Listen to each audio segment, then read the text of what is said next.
right, welcome once again to Supervised Experience. This is the class people want to take when they come to become counselors. This is where you will be integrating theory with your micro skills, what you learn in Supervised. So we're not going to leave everything behind what we learned in Supervised. In fact, your first real experiential, work is going to be building on what you've already put together during your time in strategies. Sorry, you're gonna build on what you've learned in strategies, and build it into the class, which is Supervised. So if you think back, strategies and techniques, what did you learn in that class? What did you learn in group counseling? I know all of you had group counseling with me. What kind of micro skills? Think micro skills. What did you learn in those classes? So all of that is going to be. Yes, we're going to work on that early on, but then we want to piece together other things on top of that. So that's really the overall goal of this class, is to you really reinforce the micro skills that you've worked on so far, and then add a few theoretical components. In no way are you going to be an expert in counseling by the time you leave here. However, I want you to be really proficient in your micro skills and have a toe in the water on theory, on actual techniques that you're going to use. So those are my goals. Those are the goals for the class. And we have Professor Trammell that's going to primarily run the class, because she's a licensure supervisor in the state of Oklahoma, and she went through this process not too long ago. And I really look forward to what she has to contribute. So I'll be honest, I'm a little bit stale. I started supervising candidates again here the past 3 or 4 months. But before that, it had been 7 years since I worked with a client. It had been 7 years since I supervised anybody. So I really am looking forward to what Professor Trammell can bring to the course to help enrich your learning.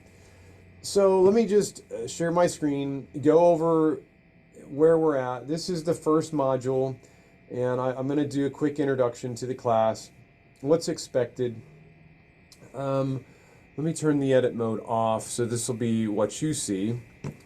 And this is the first module. So if you want to know where I am, I'm under weekly course modules. Of course, go through, like I said in the introduction, look through these other links, make sure you do that.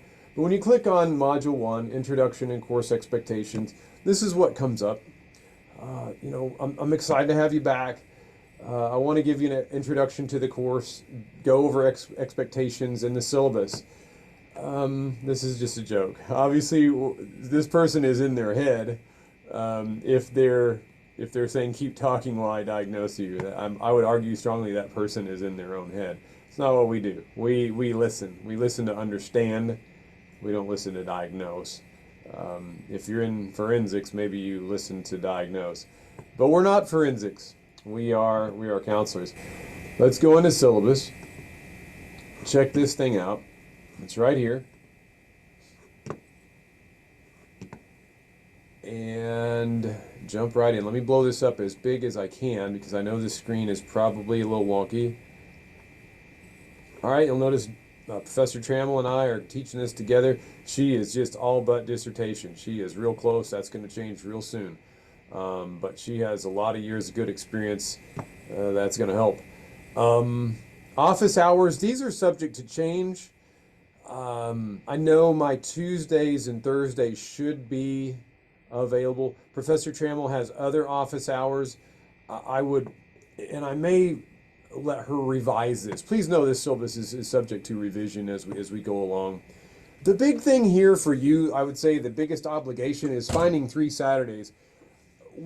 I have to be out of town a few Saturdays. This will be released by the end of this week, if not the beginning of next. But plan on a Saturday in February, a Saturday in March, and a Saturday in April to travel to the Enid campus to do your demonstration, like you did for group, like you did for strategies and techniques. That's going to be necessary. This is a book, your book that you had for strategies. That's it right there, the Cormier book. We're going to add on top of that one the 45 techniques. You're going to need this because you're going to reference it throughout the course. The modules that we'll look at are going to reference that. Also, we want to have our code of ethics handy. So our mission, really our goals for learning is free to start integrating theory. I'm going to just jump right into this. You're welcome to go over the SLOs right here, the student learning objectives. There are several of those. Most people want to know right from the syllabus, okay, what do I have to do? What do I have to do to get grades in class?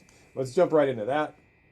So you'll have 2 case study / case conceptualization exams. In the past, these have been preparatory for comps. We may tweak those a little bit because we're going to multiple choice for comps, and I may want to tweak that a little bit to help you prepare. So beware of that. The exams, the format of the exam may change a little bit. The main way that you're going to earn points in this class, the vast majority of points that you're going to earn are on the Saturdays. If you miss one Saturday, you can't pass the class. You have to be here on the Saturdays. You have to make a commitment to be here on the Saturdays, or you can't pass. Or we need to take it in a subsequent semester. I know that sucks. I know that really does for people because like, oh my gosh, we can't pass go. The main learning vehicle is you in the counseling chair working with others. And so that's just, it's a bare necessity. We can't pass go. We have to have you here. So please know if when we release the dates, if you just have a thing like I absolutely cannot be there, then you need to reach out. There are 6 discussion board activities, and there could be discussions, they could be activities. I don't really care for discussions too much because people in online courses get burned out. Like, okay, there's my original post, here's my responses to my peers. Yeah. You'll have some of that. It's necessary because we're not going to meet every week. It's going to be like this, except for the hybrid where you're here on the Saturdays. You'll have some activities to do where you're actually practicing.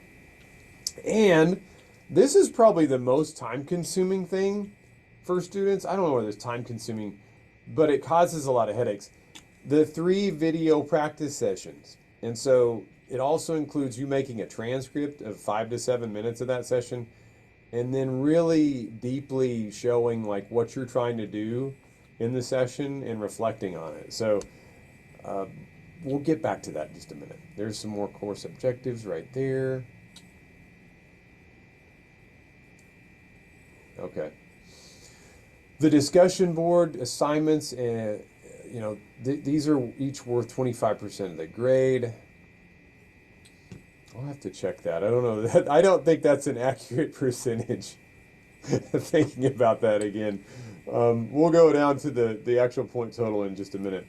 The main thing here is what I just said are the counseling exercises. The live classes are necessary. You're going to be evaluated on how you're doing, and it's not so much, oh my gosh, I suck. I wouldn't suspect that you're going to fail if you just really suck. I mean, I guess in theory you could, but the better thing here is for our practice was like strategies is just learning what your tendencies are and learning like where your growth edges are. So if you have a tendency to say or do something distracting during session, being open to feedback and correction and being able to modify that's really what we're looking for. If you're really struggling, I mean, some people get in there and they're nervous and they're in their head. Yeah, that's problematic, and that hopefully is going to change over time. There's some leeway for that as long as you're kind of recognizing what's going on for you. It's the main thing that I want you to develop in this class, and that really should be a goal for this class, is self-awareness of okay, these are my tendencies, this is what I'm strong at, this is what I'm good at, these are some things I need to work on. And then to just practice, just throw caution to the wind and practice integrating some theory. And this is no better place to learn than here, where you're not working, at a job where if you mess up, there's a higher problem, or a higher stakes. That's what I was looking for. But please arrange to participate in all live classes. There are no exceptions. Also, please know when you're in the class, I don't know why, but I mean, occasionally I have a student just get wrapped up, and I'm like, yeah, you're not earning points right now because you're not focused on the class. So yeah, it's a long day. You know, you've been here on those Saturdays. It's 8 to 4. It's travel. There are long days. You leave exhausted. Yeah, there are 3 more of those to go. I think each one of you are done with group and uh, strategies. So I think after you're done with this class, those live classes are done. So you're like, what? I only have 3 to go. See, it's all about how you look at it, perspective. Here's the rubric for experiential learning. You're welcome to look through that. The video recordings. Please come back to this video. I'm going to release another one because invariably a student or two will really foul up the videos. This is a good way to like bring a letter grade down. The videos are important, and I want you to pay close attention to the detail of this reflection here. So for instance, the counselor, and this would be a transcription of like 5 to 7 minutes, has to be longer than this. You know, if you're thinking about it, 5 to 7 minutes of a session, you're probably transcribing at least a page and a half of dialogue back and forth. And in that dialogue, like a script, counselor, thank you for coming to your session today. Seems like you're upset. Reflecting emotional presentation to the client. Again, you know, and if you're being congruent, if you're emotionally congruent, note that. Note the micro skills. It's important for you to show that you know what you're doing, that your intention, you know, what your intentions are. And then we've got some really, you know, concise descriptions of the client. Today has been terrible, well, awful. Mumble, crying begins. I had a car accident. So you had a car wreck, reflection of content. What happened? Open-ended question.